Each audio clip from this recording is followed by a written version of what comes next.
US ಮತ್ತೆ Iran war end ಆಗ್ತಾ ಇದೆ ಅಂತ ಮಾರ್ಕೆಟ್ಸ್ ತುಂಬಾ ಪಾಸಿಟಿವ್ ಆಗಿ ಗ್ರೋ ಆಗ್ತಾ ಇದೆ. ಲಾಸ್ಟ್ 1 ವೀಕ್ ಅಲ್ಲಿ ಎಲ್ಲಾ ಇಂಡಿಸಸ್ ಎಬೋ 4% ಪಾಸಿಟಿವ್ ಆಗಿ ಗ್ರೋ ಆಗಿದೆ. ಹಾಗಾದ್ರೆ ಫ್ರೆಂಡ್ಸ್, ಈಗ ಕಮಿಂಗ್ ಟೈಮಲ್ಲಿ US ಮತ್ತೆ ಇರಾನ್ ವಾರ್ ಎಂಡ್ ಆಗುತ್ತಾ? ಕಮಿಂಗ್ ಟೈಮಲ್ಲಿ ನಮ್ಮ ಮಾರ್ಕೆಟ್ಸ್ ಇನ್ನೂ ಪಾಸಿಟಿವ್ ಆಗಿ ಗ್ರೋ ಆಗೋ ಚಾನ್ಸಸ್ ಇದೆಯಾ? ಈ ವಾರಿಂದ Nifty, Sensex, bank Nifty, mid and small caps ಆದರೆ ತುಂಬಾನೇ ಫಾಲ್ ಆಗಿದ್ವು. ಹಾಗಾದರೆ ಈ ವಾರ್ ಎಂಡ್ ಆಗ್ತಾ ಇದೆ ಅಂತ ನಮ್ಮ ಮಾರ್ಕೆಟ್ಸ್ ಮತ್ತೆ ಕಂಪ್ಲೀಟಾಗಿ ಪಾಸಿಟಿವ್ ಆಗಿ ಗ್ರೋ ಆಗಿ ಆಲ್ ಟೈಮ್ ಹೈಸ್ನ ಟಚ್ ಮಾಡ್ತವಾ? ಈ ವಾರ್ ಏನಾದರೂ ಸ್ಟಾಪ್ ಆದರೆ ಇನ್ವೆಸ್ಟರ್ಸ್ ಎಲ್ಲ ದುಡ್ಡಿಟ್ಕೊಂಡು ಕಾಯ್ತಾ ಇದ್ದಾರೆ ನಮ್ಮ ಮಾರ್ಕೆಟ್ ಒಳಗಡೆ ಕಂಪ್ಲೀಟಾಗಿ ಇನ್ವೆಸ್ಟ್ ಮಾಡೋದಕ್ಕೆ. ಹಾಗಾದರೆ ಇದು ರೈಟ್ ಟೈಮಾ? ಮತ್ತು ನಿಜವಾಗ್ಲೂ ಈ ವಾರ್ ಎಂಡ್ ಆಗುತ್ತಾ ಅಂತ ಈ ವಿಡಿಯೋದಲ್ಲಿ ಡೀಟೇಲ್ ಆಗಿ ತಿಳ್ಕೊಳ್ಳೋಣ. ಅದ್ರ ಜೊತೆಗೆ ಈಗ ನಮ್ಮ ಮಾರ್ಕೆಟ್ಸ್ ಆದರೆ ಆಲ್ ಟೈಮ್ ಹೈಸಿಂದ ತುಂಬ ಫಾಲ್ ಆಗಿದೆ. ಈ ಫಾಲ್ಗೆ ಬರೀ ವಾರ್ ಒಂದೇ ಕಾರಣ ಅಲ್ಲ, ನಮ್ಮ ಮಾರ್ಕೆಟ್ಸಲ್ಲಿ ಇನ್ನೂ ಹಲವಾರು ಇಶ್ಯೂಸ್ ಇದ್ದಾವೆ. ಆ ಕಾರಣದಿಂದ ಕೂಡ ನಮ್ಮ ಮಾರ್ಕೆಟ್ಸ್ ಈ ಥರ ನೆಗೆಟಿವ್ ಆಗಿ ರಿಯಾಕ್ಟ್ ಆಗಿದ್ದಾವೆ.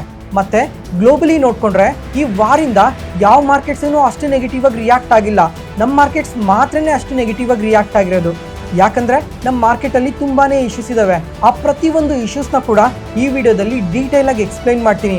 ಜೊತೆಗೆ ಆ ಈವೆಂಟ್ಸ್ ಬಂದಾಗೆಲ್ಲ ನಮ್ಮ ಮಾರ್ಕೆಟ್ಸ್ ಸ್ವಲ್ಪ ಫಾಲ್ ಆಗೋ ಚಾನ್ಸಸ್ ಕೂಡ ಇರುತ್ತೆ. ಜೊತೆಗೆ ಈ US ಮತ್ತು ಇರಾನ್ ಪೀಸ್ ಡೀಲ್ ಏನಾದರೂ ಕಂಪ್ಲೀಟ್ ಆಯಿತು ಅಂದರೆ ಕಮಿಂಗ್ ಟೈಮಲ್ಲಿ ನಮ್ಮ ಮಾರ್ಕೆಟ್ಸ್ ಯಾವ ಥರ ಇರ್ಬೋದು? ಒಂದು ವೇಳೆ ಡೀಲ್ ಸೈನ್ ಆಗಲಿಲ್ಲ ಅಂತ ಅಂದರೆ ಮಾರ್ಕೆಟ್ಸ್ ಆಟೋಮೆಟಿಕ್ಕಾಗಿ ಫಾಲ್ ಆಗೇ ಆಗುತ್ತೆ. ಜೊತೆಗೆ ಕ್ರೂಡ್ ಆಯಿಲ್ ಪ್ರೈಸಸ್ ಕೂಡ ಇನ್ಕ್ರೀಸ್ ಆಗುತ್ತೆ. ಈ ಥರ ಸಿಚುವೇಶನಲ್ಲೂ ಕೂಡ ಯಾವ ಸೆಕ್ಟರ್ಸ್ ಕಮಿಂಗ್ ಟೈಮಲ್ಲಿ ಸ್ವಲ್ಪ ಬೆಟರಾಗಿ ಗ್ರೋ ಆಗೋ ಚಾನ್ಸಸ್ ಇದೆ ಅಂತ ಕೂಡ ಇದೇ ವಿಡಿಯೋದಲ್ಲೇ ಮೆನ್ಷನ್ ಮಾಡ್ತೀನಿ. ಅದಕ್ಕೋಸ್ಕರ ಈ ವಿಡಿಯೋನ ಕೊನೆ ತನಕ ನೋಡಿ, ತುಂಬಾ ವ್ಯಾಲ್ಯೂಬಲ್ ಇನ್ಫಾರ್ಮೇಷನ್ನ ಶೇರ್ ಮಾಡ್ತಾ ಇದ್ದೀನಿ. Hello friends, welcome to Brothers Finance and good evening. Friends, ಈಗ US ಮತ್ತು ಇರಾನ್ ವಾರ್ ಶುರುವಾಗಿ ಈಗಾಗಲೇ ಸುಮಾರು 110 ದಿನ ಕಂಪ್ಲೀಟ್ ಆಗಿದೆ. ಫ್ರೆಂಡ್ಸ್, ಈಗ ಶುಕ್ರವಾರ ಅಂದರೆ ಈ ವಿಡಿಯೋ ಬರೋದಕ್ಕೂ ಒಂದಿನ ಮುಂಚೆನೆ ಪೀಸ್ ಡೀಲ್ ಬಗ್ಗೆ ಎಲ್ಲ ತುಂಬ ಅಪ್ಡೇಟ್ಸ್ ಬಂದಿರುತ್ತೆ. ಈಗ ಈ ಪೀಸ್ ಡೀಲ್ ಕಂಪ್ಲೀಟ್ ಆಗಿದೆಯಾ ಇಲ್ವಾ, ಅಥವಾ ಇದ್ರ ಬಗ್ಗೆ ಏನಾದರೂ ಇನ್ನೂ ಅಡಿಷ್ನಲ್ ಇನ್ಫಾರ್ಮೇಷನ್ ಏನಾದರೂ ಬಂದಿದೆಯಾ ಅಂತ ಈ ವಿಡಿಯೋನ ಸ್ವಲ್ಪ ಮುಂಚೆನೇ ರೆಕಾರ್ಡ್ ಮಾಡಿರೋ ಕಾರಣದಿಂದ ಆ ಇನ್ಫಾರ್ಮೇಷನ್ ಎಲ್ಲ ಇನ್ಕ್ಲೂಡ್ ಮಾಡೋಕ್ಕಾಗ್ತಿಲ್ಲ. ಈ ಪೀಸ್ ಅಗ್ರಿಮೆಂಟ್ ಬಗ್ಗೆ ಯಾವುದೇ ಒಂದು ಅಪ್ಡೇಟ್ ಬಂದಿದ್ರೂ ಅದನ್ನು ಕಮೆಂಟ್ ಸೆಷನಲ್ಲಿ ಪಿನ್ ಮಾಡಿರ್ತೀನಿ, ಒಂದ್ಸಲ ಚೆಕ್ ಮಾಡಿ. ಜೊತೆಗೆ ಈ ಯುದ್ಧ ಶುರುವಾಗಿ ಈಗಾಗಲೇ 110 ದಿನ ಆಗಿದೆ. ಇದುವರೆಗೂ ನೋಡಿದ್ರೆ ಈ ವಾರ್ ರಿಲೇಟೆಡ್ ಆಗಿ ಯಾವುದೇ ಒಂದು ಪಾಸಿಟಿವ್ ಡೆವಲಪ್ಮೆಂಟ್ ಅಂದರೆ ಸಾಲಿಡ್ ಪಾಸಿಟಿವ್ ಡೆವಲಪ್ಮೆಂಟ್ ಇದುವರೆಗೂ ಒಂದೂ ಕಾಣ್ತಾ ಇಲ್ಲ. ಡೊನಾಲ್ಡ್ ಟ್ರಂಪ್ ಅವ್ರ ಕಡೆಯಿಂದ ತುಂಬಾನೇ ಸ್ಟೇಟ್ಮೆಂಟ್ಸ್ ಬರ್ತಾ ಇದ್ದಾವೆ, ಆದರೆ ರಿಯಾಲಿಟಿಯಲ್ಲಿ ಅವ್ಯಾವೂ ವರ್ಕ್ ಆಗ್ತಾ ಇಲ್ಲ. ಡೊನಾಲ್ಡ್ ಟ್ರಂಪ್ ಅವರು ಓವರ್ ನೈಟಲ್ಲಿ ಅದು ಪಾಸಿಟಿವ್ ಆಗಿದೆ, ಇದು ಪಾಸಿಟಿವ್ ಆಗಿದೆ, ಹಂಗೆ ನಡೀತಾ ಇದೆ, ಹಿಂಗೆ ನಡೀತಾ ಇದೆ ಅಂತ ತುಂಬ ಸಲ ಸ್ಟೇಟ್ಮೆಂಟ್ಸ್ನ ಮಾಡಿದ್ದಾರೆ. ಅದರಿಂದ ನಮ್ಮ ಮಾರ್ಕೆಟ್ಸ್ ಮಾತ್ರ ಅಲ್ಲ, ಗ್ಲೋಬಲ್ ಮಾರ್ಕೆಟ್ಸ್ ಕೂಡ ತುಂಬಾ ಪಾಸಿಟಿವ್ ಆಗಿ ಗ್ರೋ ಆಗಿದ್ದಾವೆ. ಆದರೆ ಒಂದು ಸಾಲಿಡ್ ಪಾಸಿಟಿವ್ ಅಪ್ಡೇಟ್ ಕೂಡ ಇದುವರೆಗೂ ಕೂಡ ಬಂದಿಲ್ಲ. ಜೊತೆಗೆ ಈ ವಾರ್ ಎಂಡ್ ಆಗೋದಕ್ಕಿಂತ ಮುಖ್ಯ ಏನು ಅಂದರೆ ಈ ಸ್ಟ್ರೈಟ್ ಆಫ್ ಹಾರ್ಮೋಸ್ ಕಂಪ್ಲೀಟಾಗಿ ಓಪನ್ ಆಗಬೇಕು. ಓಪನ್ ಆಗೋದ್ರಿಂದ ಇದು ನಮ್ಮ ಇಂಡಿಯಾಗೆ ತುಂಬಾ ಅಡ್ವಾಂಟೇಜ್ ಇರುತ್ತೆ. ಯಾಕಂದರೆ ನಮ್ಮ ಇಂಡಿಯಾದಲ್ಲಿ ಬಳಸೋ 90% ಕ್ರೂಡ್ ಆಯಿಲ್ ಎಲ್ಲ ಇದೇ ರೂಟಿಂದನೇ ಬರುತ್ತೆ. ಅದರಿಂದ ಈ ಸ್ಟ್ರೈಟ್ ಆಫ್ ಹಾರ್ಮೋಸ್ ಓಪನ್ ಆಗಿ ಕ್ರೂಡ್ ಆಯಿಲ್ ಪ್ರೈಸಸ್ ಫಾಲ್ ಆಗೋದು ಅದು ನಮ್ಮ ಇಂಡಿಯಾಗೆ ತುಂಬಾ ಪಾಸಿಟಿವ್ ಆಗುತ್ತೆ. ಜೊತೆಗೆ ನಮ್ಮ ಇಂಡಿಯಾದಲ್ಲಿ ಪ್ರತಿದಿನ ಎಷ್ಟು ಕ್ರೂಡ್ ಆಯಿಲ್ನ ಬಳಸ್ತೀವಿ ಅಂತ ಒಂದ್ಸಲ ಗೆಸ್ ಮಾಡಿ. 5.5 ಮಿಲಿಯನ್ ಬ್ಯಾರೆಲ್ ಕ್ರೂಡ್ ಆಯಿಲ್ನ ದಿನ ಬಳಸ್ತೀವಿ, ಅಂದರೆ 50 ಲಕ್ಷ ಬ್ಯಾರೆಲ್ನ ಬಳಸ್ತೀವಿ. ಈಗ ಒಂದು ಬ್ಯಾರೆಲ್ ಅಂದ್ರೇ 159 ಲೀಟರ್. ಇವಾಗ ನೀವೇ ಯೋಚನೆ ಮಾಡಿ, ನಾವು ಒಂದು ದಿನಕ್ಕೆ ಎಷ್ಟು ಕ್ರೂಡ್ ಆಯಿಲ್ನ ಬಳಸ್ತೀವಿ ಅಂತ. ಅದಕ್ಕೋಸ್ಕರನೇ ಹೇಳ್ತಾ ಇರೋದು, ಕ್ರೂಡ್ ಆಯಿಲ್ ಪ್ರೈಸಸ್ ಎಷ್ಟು ಬೇಗ ಫಾಲ್ ಆಗುತ್ತೋ ಅಷ್ಟು ತುಂಬ ಒಳ್ಳೆಯದು ಅಂತ. ಮತ್ತು ಈ ವಾರ್ ಬಗ್ಗೆ ನೋಡಿದ್ರೆ ಡೊನಾಲ್ಡ್ ಟ್ರಂಪ್ ಅವರು ಒಂದು ಸ್ಟೇಟ್ಮೆಂಟ್ ಮಾಡ್ತಾ ಇದ್ದಾರೆ, ಮತ್ತು US ಸೆಕ್ರೆಟರಿಯೇಟ್ ಆದ JD ವ್ಯಾನ್ಸ್ ಅವರು ಕೂಡ ಇನ್ನೊಂಥರ ಸ್ಟೇಟ್ಮೆಂಟ್ನ ಮಾಡ್ತಾ ಇದ್ದಾರೆ. ಈ ವಾರಿಂದ ಇರಾನ್ ಆದರೆ ತುಂಬಾ ಎಫೆಕ್ಟ್ ಆಗಿದೆ, ಅದರಿಂದ $300 ಮಿಲಿಯನ್ ಕಾಂಪನ್ಸೇಷನ್ ಕೊಡ್ತೀವಿ ಅಂತ JD ವ್ಯಾನ್ಸ್ ಅವರು ಹೇಳಿದರು. ಡೊನಾಲ್ಡ್ ಟ್ರಂಪ್ ಅವರು ಇಲ್ಲ, ಅದೆಲ್ಲ ಸುಳ್ಳು, ನಾವು ಯಾವುದೇ ಥರ ಕಾಂಪನ್ಸೇಷನ್ನ ಕೊಡ್ತಾ ಇಲ್ಲ ಅಂತ ಇವ್ರು ಹೇಳ್ತಾ ಇದ್ದಾರೆ. ಅದ್ರ ಜೊತೆಗೆ ಡೊನಾಲ್ಡ್ ಟ್ರಂಪ್ ಅವರಾದರೆ ಇರಾನ್ ಅವರು ಈಗ ಒಪ್ಕೊಂಡಿದ್ದಾರೆ ನ್ಯೂಕ್ಲಿಯರ್ ವೆಪನ್ನ ಯಾವುದೇ ಕಾರಣಕ್ಕೂ ಮಾಡಲ್ಲ ಅಂತ. ಆದರೆ ಇರಾನ್ ಕಡೆಯಿಂದ ಯಾವುದೇ ಥರ ಅಪ್ಡೇಟ್ಸ್ ಕೂಡ ಬರ್ತಾ ಇಲ್ಲ. ಇದ್ರ ಬಗ್ಗೆ ನೋಡೋಣ, ಇದ್ರ ಬಗ್ಗೆ ಎಲ್ಲ ಕಮ್ಮಿಂಗ್ ಡೇಸಲ್ಲಿ ಯಾವ ಥರ ಅಪ್ಡೇಟ್ಸ್ ಬರ್ತವೆ ಅಂತ. ಮತ್ತು ಈ ಥರ ಕ್ರೂಡ್ ಆಯಿಲ್ ಪ್ರೈಸಸ್ ಜಾಸ್ತಿ ಆಗೋದ್ರಿಂದ ನಮ್ಮ ಕಂಟ್ರಿ ಮೇಲೆ ಮತ್ತು ನಮ್ಮ ಸ್ಟಾಕ್ ಮಾರ್ಕೆಟ್ ಮೇಲೆ ಕೂಡ ತುಂಬಾ ಇಂಪ್ಯಾಕ್ಟ್ ಇರುತ್ತೆ. ಈಗ ಲಾಸ್ಟ್ 20-30 ಇಯರ್ಸ್ ಡೇಟಾ ನೋಡಿದ್ರೆ ಯಾವ್ಯಾವ ಟೈಮಲ್ಲಿ ಕ್ರೂಡ್ ಆಯಿಲ್ ಪ್ರೈಸಸ್ ಇನ್ಕ್ರೀಸ್ ಆಗಿದೆಯೋ ಆ ಟೈಮಲ್ಲೆಲ್ಲ ಇನ್ಫ್ಲೇಷನ್ ತುಂಬಾ ಜಾಸ್ತಿ ಆಗಿದೆ. ಆ ಇನ್ಫ್ಲೇಷನ್ ಜಾಸ್ತಿ ಆದಾಗೆಲ್ಲ ನಮ್ಮ ಇಂಡಿಯನ್ ಸ್ಟಾಕ್ ಮಾರ್ಕೆಟ್ಸ್ ಅಷ್ಟು ಬೆಟರ್ ಆಗೇನು ಗ್ರೋ ಆಗಿಲ್ಲ.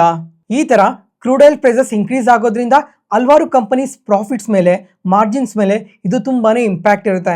ಅದರಲ್ಲಿ ಮೇಯ್ನಾಗಿ ನೋಡಿದ್ರೆ ಈ oil marketing companies HPCL, BPCL, Indian oil, ಈ 3 ಆಯಿಲ್ ಮಾರ್ಕೆಟಿಂಗ್ ಕಂಪನೀಸ್ ಏನಿದ್ದಾವೆ ಈ ಕಂಪನೀಸ್ ಪ್ರಾಫಿಟ್ಸ್ ಮೇಲಂತೂ ತುಂಬಾ ಇಂಪ್ಯಾಕ್ಟ್ ಇರುತ್ತೆ.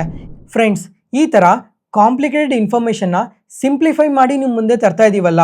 ಈಗ ನಾನು ಹೇಳ್ತಿರೋ ಇನ್ಫಾರ್ಮೇಷನ್ ನಿಮಗೆ ಉಪಯೋಗ ಆಗ್ತಾ ಇದೆ, ಸ್ಟಾಕ್ ಮಾರ್ಕೆಟ್ ಬಗ್ಗೆ ಒಂದಲ್ಲ ಒಂದನ್ನು ಕಲಿತಾ ಇದ್ದೀನಿ ಅಂತ ನಿಮ್ಗೇನಾದರೂ ಅನಿಸಿದ್ರೆ ಈ ವಿಡಿಯೋನ ಲೈಕ್ ಮಾಡಿ, ಮತ್ತು ನಿಮ್ಮ ಒಪಿನಿಯನ್ನ ಪ್ರತಿಯೊಬ್ಬರೂ ಕಮೆಂಟ್ ಸೆಷನಲ್ಲಿ ಕಮೆಂಟ್ ಮಾಡಿ. ನೀವು ಈ ಥರ ವೀಡಿಯೋಸ್ಗೆ ಕಮೆಂಟ್ ಮಾಡೋದ್ರಿಂದ ಈ ವಿಡಿಯೋ ಇನ್ನೂ ಸ್ವಲ್ಪ ಜನಕ್ಕೆ ರೀಚ್ ಆಗುತ್ತೆ, ಅದರಿಂದ ನಮಗೆ ಸ್ವಲ್ಪ ಮೋಟಿವೇಶನ್ ಸಿಗುತ್ತೆ ಇದೇ ಥರ ಇನ್ನೂ ಹಲವಾರು ವೀಡಿಯೋಸ್ನ ತರೋಣ ಅಂತ. ಈಗ ಗೌರ್ಮೆಂಟ್ ಆದರೆ ಪೆಟ್ರೋಲ್ ಪ್ರೈಸಸ್ನ ಸುಮಾರು 12 ರೂಪಾಯಿವರೆಗೂ ಇನ್ಕ್ರೀಸ್ ಮಾಡಿದ್ದಾರೆ. ಇನ್ಕ್ರೀಸ್ ಮಾಡಿದ್ದಕ್ಕೂ ಮುಂಚೆ ನೋಡಿದ್ರೆ ಪ್ರತಿದಿನ ಈ ಥರ ಕ್ರೂಡ್ ಆಯಿಲ್ ಪ್ರೈಸಸ್ ಇನ್ಕ್ರೀಸ್ ಆಗಿರೋದ್ರಿಂದ ಈ ಕಂಪನೀಸ್ಗೆ 1000 ಕೋಟಿ ಲಾಸ್ ಆಗ್ತಾ ಇತ್ತು. ಈಗ 12 ರೂಪೀಸ್ ಪೆಟ್ರೋಲ್ ಪ್ರೈಸಸ್ನ ಇನ್ಕ್ರೀಸ್ ಮಾಡಿರೋದ್ರಿಂದ ಸ್ವಲ್ಪ ಲಾಸಸ್ ಅನ್ನೋದು ಕಮ್ಮಿ ಆಗಿದೆ. ಪ್ರೆಸೆಂಟ್ ಈಗ ಸುಮಾರು 500 ಕೋಟಿವರೆಗೂ ಪ್ರತಿದಿನನೂ ಈ ಕಂಪನೀಸ್ಗೆಲ್ಲ ಲಾಸ್ ಆಗ್ತಾನೆ ಇದೆ. ಈಗ ಪೆಟ್ರೋಲ್ ಪ್ರೈಸಸ್ ಏನೋ 12 ರೂಪೀಸ್ವರೆಗೂ ಇನ್ಕ್ರೀಸ್ ಮಾಡಿದ್ದಾರೆ. ಈ ಥರ ಇನ್ಕ್ರೀಸ್ ಮಾಡೋದ್ರಿಂದ ಎಂಡ್ ಆಫ್ ದ ಡೇ ನಾವು ತಿನ್ನೋ ಪ್ರಾಡಕ್ಟ್ಸ್ ಕಾಸ್ಟ್ ಕೂಡ ತುಂಬಾನೇ ಜಾಸ್ತಿ ಆಗುತ್ತೆ. ಪೆಟ್ರೋಲ್ ಪ್ರೈಸಸ್ ಜಾಸ್ತಿ ಆಗಿದೆ, diesel prices, CNG prices, gas prices, soap, paste ಈ ತರ ಹೇಳ್ತಾ ಹೋದ್ರೆ ನಾವು ದಿನನಿತ್ಯ ಬಳಸೋ ತುಂಬಾನೇ ಪ್ರಾಡಕ್ಟ್ಸ್ ಬೆಲೆ ಎಲ್ಲ ಜಾಸ್ತಿ ಆಗೋಗಿದೆ. ಈ ತರ ಬೆಲೆ ಏರಿಕೆಯಿಂದ ಇನ್ಫ್ಲೇಷನ್ ಅಂತೂ ತುಂಬಾನೇ ಜಾಸ್ತಿ ಆಗುತ್ತೆ. ಇನ್ಫ್ಲೇಷನ್ ಜಾಸ್ತಿ ಆಗ್ತಾ ಇದೆ ಅಂದ್ರೆ ನಮ್ಮಂತ ಜನಗಳ ಹತ್ರ ಪರ್ಚೇಸಿಂಗ್ ಪವರ್ ಅನ್ನೋದು ತುಂಬಾನೇ ಕಮ್ಮಿ ಆಗಿರುತ್ತೆ. ಅಂದ್ರೆ ನಾಳೆ ಯಾವ್ದಾದ್ರು ಒಂದು ವಸ್ತುನ ಬೈ ಮಾಡ್ಬೇಕಾದ್ರೆ ಅದಕ್ಕೆ ಅಡಿಷನಲ್ ಆಗಿ 5 ರೂಪೀಸ್ 10 ರೂಪೀಸ್ ಎಕ್ಸ್ಟ್ರಾ ಕೊಟ್ಟು ಅವನ್ನ ಬೈ ಮಾಡಬೇಕಾಗಿರುತ್ತೆ. ಅದಕ್ಕೋಸ್ಕರ ಓವರ್ ಆಲ್ ಪರ್ಚೇಸಿಂಗ್ ಪವರ್ ಅನ್ನೋದು ನಮ್ಮ ಜನಗಳ ಹತ್ರ ತುಂಬಾನೇ ಕಮ್ಮಿ ಆಗುತ್ತೆ. ಈ ತರ ಪರ್ಚೇಸಿಂಗ್ ಪವರ್ ಕಮ್ಮಿ ಆಗ್ತಾ ಇದೆ ಅಂದ್ರೆ ಕಂಪನೀಸ್ ಮೇಲೆ ತುಂಬಾ ಇಂಪ್ಯಾಕ್ಟ್ ಇರುತ್ತೆ. ಯಾಕಂದ್ರೆ ಅವ್ರ ಸೇಲ್ಸ್ ಎಲ್ಲ ತುಂಬಾ ಪಾಸಿಟಿವ್ ಆಗಿ ಗ್ರೋ ಆದ್ರೇನೆ ನಮ್ಮ ಇನ್ವೆಸ್ಟರ್ಸ್ ಎಲ್ಲ ಸ್ಟಾಕ್ ಮಾರ್ಕೆಟ್ ಒಳಗಡೆ ಇನ್ವೆಸ್ಟ್ ಮಾಡೋದು. ಈಗ ಕಂಪನೀಸ್ ಏನೇ ವೀಕ್ ರಿಸಲ್ಟ್ಸ್ನ ಪೋಸ್ಟ್ ಮಾಡ್ತಾ ಇದ್ದಾರೆ ಅಂದ್ರೆ ಮಾರ್ಕೆಟ್ ಒಳಗಡೆ ಯಾರು ಇನ್ವೆಸ್ಟ್ ಮಾಡ್ತಾರೆ? ಯಾರೂ ಇನ್ವೆಸ್ಟ್ ಮಾಡಲ್ಲ. ಅದರಿಂದ ಸ್ಟಾಕ್ ಮಾರ್ಕೆಟ್ ಕೂಡ ಕಮಿಂಗ್ ಟೈಮಲ್ಲಿ ಸ್ವಲ್ಪ ಫಾಲ್ ಆಗೋ ಚಾನ್ಸಸ್ ತುಂಬಾನೇ ಜಾಸ್ತಿ ಇದೆ. ಮತ್ತೆ ರೀಸೆಂಟಾಗಿ ನೋಡಿದ್ರೆ RBI ಗವರ್ನರ್ ಅವರು ಇನ್ಫ್ಲೇಷನ್ ಫೋರ್ಕಾಸ್ಟ್ನ ಇನ್ಕ್ರೀಸ್ ಮಾಡಿದ್ದಾರೆ, GDP ಫೋರ್ಕಾಸ್ಟ್ನ ಡಿಕ್ರೀಸ್ ಮಾಡಿದ್ದಾರೆ. ರೀಸೆಂಟಾಗಿ ನೋಡಿದ್ರೆ WPI ಇನ್ಫ್ಲೇಷನ್ ಡೇಟಾ ಬಂದಿದೆ. ಇದು ನಮಗಲ್ಲ, ಇದು ಕಂಪನೀಸ್ ಲೆವೆಲಲ್ಲಿ. ಈಗ ಈ ಕಂಪನೀಸ್ಗೆ ರಾ ಮೆಟೀರಿಯಲ್ ಕಾಸ್ಟ್ ಎಷ್ಟು ಬೀಳ್ತಾ ಇದೆ, ಮ್ಯಾನುಫ್ಯಾಕ್ಚರಿಂಗ್ ಮಾಡೋದಕ್ಕೆ ಎಷ್ಟಾಗ್ತಾ ಇದೆ ಅಂತ ಅವರು ಇನ್ಫ್ಲೇಷನ್ನ ಚೆಕ್ ಮಾಡ್ತಾರೆ. ಆ ಇನ್ಫ್ಲೇಷನ್ ಡೇಟಾನೇ ತುಂಬಾನೇ ಜಾಸ್ತಿ ಬಂದಿದೆ, ಎಬೋ 9%. ಈ ಥರ ಇನ್ಫ್ಲೇಷನ್ ಜಾಸ್ತಿ ಆಗಿರೋದ್ರಿಂದ ಅವ್ರೇನಾದರೂ ಆ ಕಾಸ್ಟ್ನ ಭರಿಸ್ತಾರಾ? ಇಲ್ಲ ತಾನೇ. ಎಂದೇ ಆಗಲಿ ಅದನ್ನ ಪ್ರಾಡಕ್ಟ್ ಮೇಲೇ ಹಾಕ್ತಾರೆ. ಪ್ರಾಡಕ್ಟ್ ಮೇಲೆ ಆಗ್ತಾ ಇದ್ದಾರೆ ಅಂದರೆ ಜನಗಳ ಮೇಲೆ ಆಗ್ತಾ ಇರೋ ಥರನೇ. ಅದರಿಂದ ಪ್ರಾಡಕ್ಟ್ ಕಾಸ್ಟ್ ಅನ್ನೋದು ಕಮಿಂಗ್ ಟೈಮಲ್ಲಿ ತುಂಬಾನೇ ಜಾಸ್ತಿ ಆಗುತ್ತೆ. ಮತ್ತೆ ಈಗ ವಾರೇನೋ ಶುರುವಾಗಿದೆ. ವಾರ್ ಶುರುವಾಗಿದ್ದು February 28 ಅಂದರೆ ಅದು Q4 ಅಲ್ಲೇ ಸ್ವಲ್ಪ ಇಂಪ್ಯಾಕ್ಟ್ ಕಾಣಿಸಿದೆ. ಹೆಂಗೆ ಅಂದರೆ ಈ Q4 ಅಂದರೆ January, February, March. ಈಗ ಫೆಬ್ರವರಿ ಎಂಡಲ್ಲಿ ವಾರ್ ಶುರು ಆಗಿದ್ದು, ಅದರಿಂದ Q4 ರಿಸಲ್ಟ್ಸಲ್ಲಿ ಸ್ವಲ್ಪ ಇಂಪ್ಯಾಕ್ಟ್ ಆಗಿದೆ. ಮತ್ತು ತುಂಬ ಇಂಪ್ಯಾಕ್ಟ್ ಯಾವಾಗ ಕಾಣಿಸುತ್ತೆ ಅಂದರೆ ಈ Q1 ರಿಸಲ್ಟ್ಸಲ್ಲೇ. ಈ Q1 ಅಂದರೆ ಏಪ್ರಿಲ್, ಮೇ, ಜೂನ್ ಈ 3 ಮಂತ್ಸ್ Q1 ಆಗಿ ಕನ್ಸಿಡರ್ ಮಾಡ್ತೀವಿ. ಈ Q1 ರಿಸಲ್ಟ್ಸ್ ಯಾವಾಗ ಬರುತ್ತೆ ಅಂದರೆ ಜುಲೈ 1st or 2nd ವೀಕಲ್ಲಿ ಶುರು ಆಗುತ್ತೆ. ಈ ಕ್ವಾರ್ಟರಲ್ಲಂತೂ ನಮ್ಮ ಕಂಪನೀಸ್ ಎಲ್ಲ ತುಂಬ ವೀಕ್ ರಿಸಲ್ಟ್ಸ್ನ ಪೋಸ್ಟ್ ಮಾಡೋ ಚಾನ್ಸಸ್ ಜಾಸ್ತಿನೇ ಇದೆ. ಅದರಿಂದ ನಮ್ಮ ಮಾರ್ಕೆಟ್ಸ್ ಕೂಡ ಸ್ವಲ್ಪ ನೆಗೆಟಿವ್ ಆಗಿ ರಿಯಾಕ್ಟ್ ಆಗೋ ಚಾನ್ಸಸ್ ಇರುತ್ತೆ. ಒಂದು ವೇಳೆ ಈ ವಾರ್ ಇಶ್ಯೂಸ್ ಎಲ್ಲ ನೆಕ್ಸ್ಟ್ ಮಂತ್ಗೂ ಕೂಡ ಕ್ಯಾರಿ ಫಾರ್ವರ್ಡ್ ಆದರೆ ಆ ಇಂಪ್ಯಾಕ್ಟ್ Q2 ಅಲ್ಲೂ ಕೂಡ ಇರುತ್ತೆ. ಅವಾಗೂ ಕೂಡ ನಮ್ಮ ಕಂಪನೀಸ್ ಫಾಲ್ ಆಗೋ ಚಾನ್ಸಸ್ ಇರುತ್ತೆ. ಫ್ರೆಂಡ್ಸ್, ಈಗ ಇದೆಲ್ಲನೂ ಒಂದು ಸಮಸ್ಯೆ ಆದರೆ ಈ ವರ್ಷ ಇನ್ನೊಂದು ಸಮಸ್ಯೆ ಶುರುವಾಗಿದೆ. ಏನಂದರೆ ಸೂಪರ್ ಎಲ್ ನಿನೋ ಎಫೆಕ್ಟ್ ಇರುತ್ತೆ. ಅಂದರೆ ನಮ್ಮ ಇಂಡಿಯಾದಲ್ಲಿ ಈ ಮಳೆಗಾಲ ಯಾವಾಗ ಶುರು ಆಗುತ್ತೆ ಹೇಳಿ? ಜೂನ್ನಿಂದ ಸೆಪ್ಟೆಂಬರ್ ಟೈಮ್ವರೆಗೂ ಮಳೆಗಾಲ ಇರುತ್ತೆ. ಆದರೆ ಈ ಸೂಪರ್ ಎಲ್ ನಿನೋ ಎಫೆಕ್ಟ್ ಇರೋದ್ರಿಂದ ಈ ವರ್ಷ ಮಳೆ ಅನ್ನೋದು ಸ್ವಲ್ಪ ಕಮ್ಮಿ ಆಗುತ್ತೆ, ಬಿಸಿಲೇ ಸ್ವಲ್ಪ ಜಾಸ್ತಿ ಇರುತ್ತೆ. ಈಗ ನಮ್ಮ ಇಂಡಿಯಾ ನೋಡಿದ್ರೆ ಈ ಅಗ್ರಿಕಲ್ಚರ್ ಮೇಲೆ ತುಂಬಾ ಡಿಪೆಂಡ್ ಆಗಿದೆ. ಈಗ ನಮ್ಮ ಇಂಡಿಯಾದಲ್ಲಿ ಮಳೆ ಸ್ವಲ್ಪ ಕಮ್ಮಿ ಆಗುತ್ತೆ. ಇದನ್ನ ಇಂಡಿಯಾದ ಮೆಟ್ರಲಾಜಿಕಲ್ ಡಿಪಾರ್ಟ್ಮೆಂಟ್ ಅವ್ರು ಕೂಡ ಇದನ್ನೇ ಕನ್ಫರ್ಮ್ ಮಾಡಿದ್ದಾರೆ, ಈ ವರ್ಷ ಇಂಡಿಯಾದಲ್ಲಿ ಸ್ವಲ್ಪ ಮಳೆ ಕಮ್ಮಿ ಆಗುತ್ತೆ ಅಂತ. ಫ್ರೆಂಡ್ಸ್, ಈಗ ಈ ಥರ ಮಳೆ ಕಮ್ಮಿ ಆಗ್ತಾ ಇದೆ ಅಂದರೆ ಅದು ನಮ್ಮ ಇಂಡಿಯಾ ಮೇಲೆ ತುಂಬಾ ಇಂಪ್ಯಾಕ್ಟ್ ಮಾಡುತ್ತೆ. ಯಾಕಂದರೆ ನಾವು ಅಗ್ರಿಕಲ್ಚರ್ ಮೇಲೆ ತುಂಬಾ ಡಿಪೆಂಡ್ ಆಗಿದ್ದೀವಿ. ಈ ಥರ ಮಳೆ ಕಮ್ಮಿ ಆಗೋದ್ರಿಂದ ಕಮ್ಮಿಂಗ್ ಟೈಮಲ್ಲಿ ಬೆಳೆ ಕೂಡ ಕಮ್ಮಿ ಆಗುತ್ತೆ. ಬೆಳೆ ಕಮ್ಮಿ ಆದರೆ ಜನಗಳ ಹತ್ರ ದುಡ್ಡು ಕಮ್ಮಿ ಆಗುತ್ತೆ. ಈ ಥರ ದುಡ್ಡು ಕಮ್ಮಿ ಆಗೋದ್ರಿಂದ ಕಮ್ಮಿಂಗ್ ಟೈಮಲ್ಲಿ ಸ್ಪೆಂಡಿಂಗ್ ಪವರ್ ಅನ್ನೋದು ಕಮ್ಮಿ ಆಗುತ್ತೆ. ಸ್ಪೆಂಡಿಂಗ್ ಪವರ್ ಕಮ್ಮಿ ಆದರೆ ಅದು ಎಕಾನಮಿ ಮೇಲೆ ತುಂಬಾ ಇಂಪ್ಯಾಕ್ಟ್ ಇರುತ್ತೆ. ಅದರಿಂದನೂ ಕೂಡ ಇನ್ಫ್ಲೇಷನ್ ತುಂಬಾ ಜಾಸ್ತಿ ಆಗುತ್ತೆ. ಇದ್ರ ಜೊತೆಗೆ ರುಪಿ ನೋಡಿದ್ರೆ ಲಾಸ್ಟ್ 6 ಮಂತ್ಸಲ್ಲಿ 7% ಫಾಲ್ ಆಗಿದೆ. ಲಾಸ್ಟ್ 1 ಇಯರಲ್ಲಿ 10% ಫಾಲ್ ಆಗಿದೆ. ಯಾವ ಕರೆನ್ಸಿನೂ ಈ ಥರ ಫಾಲ್ ಆಗಿಲ್ಲ ಎಗೇನೆಸ್ಟ್ ಡಾಲರ್. ನಮ್ಮ ಇಂಡಿಯನ್ ರುಪಿ ಮಾತ್ರ ಈ ಥರ ಕಂಟಿನ್ಯೂಸ್ ಆಗಿ ಫಾಲ್ ಆಗ್ತಾನೆ ಇದೆ. ಇದಕ್ಕೆ ಮೇನ್ ರೀಸನ್ ಬಂದು ಈ FPIs ನಮ್ಮ ಮಾರ್ಕೆಟಿಂದ ತುಂಬಾ ಸೆಲ್ ಮಾಡ್ತಾ ಇದ್ದಾರೆ. ಲಾಸ್ಟ್ 20 ವರ್ಷದಲ್ಲಿ ಎಂದೂ ಇಷ್ಟು ಸೆಲ್ ಮಾಡಿರಲಿಲ್ಲ. ಅಷ್ಟನ್ನ ಈ ಲಾಸ್ಟ್ 6 ಮಂತ್ಸಲ್ಲೇ ಸೆಲ್ ಮಾಡಕ್ಕಿದ್ದಾರೆ. ಸುಮಾರು 3.5 ಲಕ್ಷ ಕೋಟಿನ ನಮ್ಮ ಮಾರ್ಕೆಟಿಂದ ಸೆಲ್ ಮಾಡಿದ್ದಾರೆ. ಅದರಿಂದ ಡಾಲರ್ಸ್ ಎಲ್ಲ ನಮ್ಮ ಇಂಡಿಯಾದಿಂದ ಹೊರಗಡೆ ಹೋಗ್ತಾ ಇದೆ. ಮತ್ತೆ MSCI ಅಂದರೆ ಮೋರ್ಗನ್ ಸ್ಟ್ಯಾನ್ಲೆ ಕ್ಯಾಪಿಟಲ್ ಇಂಟರ್ನ್ಯಾಷನಲ್ ಇವರಾದರೆ ನಮ್ಮ ಮಾರ್ಕೆಟ್ ವೇಟೇಜ್ನ ತುಂಬಾ ಕಮ್ಮಿ ಮಾಡಿದ್ದಾರೆ. ಒಂದು ಟೈಮಲ್ಲಿ ಎಬೋ 20% ವೇಟೇಜ್ ಕೊಟ್ಟಿದ್ದವರು ಇವಾಗ ಜಸ್ಟ್ 10% ವೇಟೇಜ್ನ ಕೊಟ್ಟಿದ್ದಾರೆ. ಅದರಿಂದನೂ ಕೂಡ ನಮ್ಮ ಮಾರ್ಕೆಟಿಂದ ತುಂಬಾ ದುಡ್ಡು ಹೊರಗಡೆ ಹೋಗ್ತಾ ಇದೆ. ಮತ್ತು ಇನ್ನೊಂದು ಮೇನ್ ಕಾರಣ ಏನು ಅಂತ ಅಂದರೆ, ಈಗ ನಾವಿಲ್ಲಿ ದಿನನಿತ್ಯ ಏನು ಪ್ರಾಡಕ್ಟ್ಸ್ನ ಬಳಸ್ತಾ ಇದ್ದೀವಿ ಬೇರೆ ದೇಶದಿಂದ ತುಂಬಾ ಜಾಸ್ತಿ ಇಂಪೋರ್ಟ್ ಮಾಡ್ಕೊತಾ ಇದ್ದೀವಿ. ಆದರೆ ನಾವು ಎಕ್ಸ್ಪೋರ್ಟ್ ಮಾಡ್ತಾ ಇರೋದು ಮಾತ್ರ ತುಂಬಾ ಕಮ್ಮಿ ಆಗಿದೆ. ಅದರಿಂದ ಕೂಡ ಡಾಲರ್ಸ್ ಅನ್ನೋದು ತುಂಬಾ ಹೊರಗಡೆ ಹೋಗ್ತಾ ಇದೆ. ಅದರಿಂದ ಕೂಡ ರುಪಿ ಈ ಥರ ಫಾಲ್ ಆಗ್ತಾ ಇದೆ. ಫ್ರೆಂಡ್ಸ್, ಈ ಥರ ನಮ್ಮ ಮಾರ್ಕೆಟಲ್ಲಿ ಇನ್ನೂ ತುಂಬಾ ಹಲವಾರು ಇಶ್ಯೂಸ್ ಇದ್ದಾವೆ. ಅದರಿಂದ ಕಮಿಂಗ್ ಟೈಮಲ್ಲಿ ನಮ್ಮ ಮಾರ್ಕೆಟ್ ಸ್ವಲ್ಪ ಬೆಟರಾಗಿ ಗ್ರೋ ಆಗೋ ಚಾನ್ಸಸ್ ಸ್ವಲ್ಪ ಕಮ್ಮಿನೇ ಇದೆ. ಈಗ ಮತ್ತೆ ಇನ್ನೊಂದು ಸಲ ರಿಪೀಟ್ ಮಾಡ್ತಾ ಇದ್ದೀನಿ, ಕ್ರೂಡ್ ಆಯಿಲ್ ಪ್ರೈಸಸ್ ತುಂಬಾ ಜಾಸ್ತಿ ಇದೆ.